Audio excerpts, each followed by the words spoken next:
আসসালামু আলাইকুম। আজ আমি আপনাদের ইলিশ মাছের মাথা দিয়ে পুঁই শাক ঘন্ট করে দেখাবো। তার জন্য আমি ইলিশ মাছের মাথা নিয়েছি 3টা, পুঁই শাক নিয়েছি, তারপরে পরিমাণ মতো মশলা নিয়েছি এবং আলু কেটে নিয়েছি। আপনারা আলু সিদ্ধ করেও নিতে পারবেন।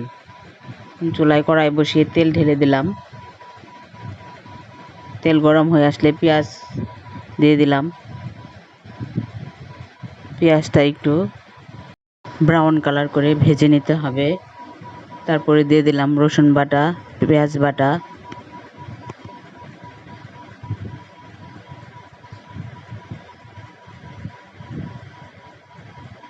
অল্প পরিমাণে পানি দিয়ে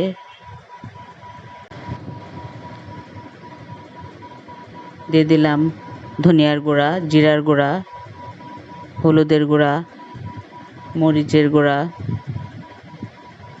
স্বাদ মতো লবণ দিয়ে তেলের মধ্যে কষিয়ে নিতে হবে। দিয়ে দিলাম ইলিশ মাছের মাথাগুলো।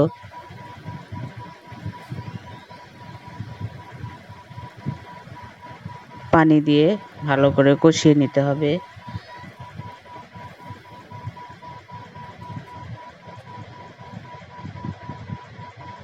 কষানো হয়ে গেছে, এখন আলু দিয়ে দিব।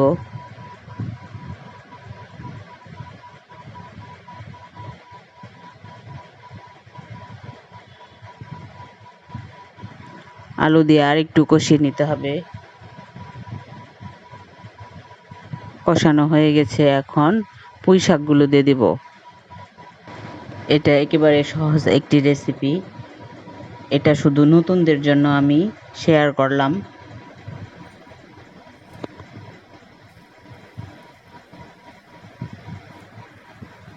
এখানে আমি আর পানি ইউজ করব না, কারণ পুঁই শাক থেকেই পানি উঠে আসবে।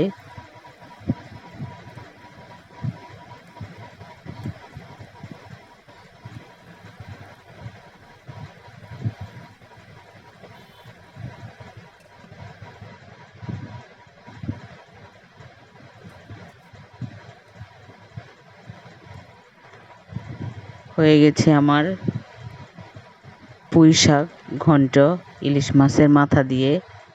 আমার এই রেসিপিটি যদি আপনাদের ভালো লেগে থাকে, আমার ইউটিউব পেজে সাবস্ক্রাইব করবেন এবং পাশে থাকা বেল বাটনটি ক্লিক করে রাখবেন এবং বেশি বেশি শেয়ার করবেন। আল্লাহ হাফেজ।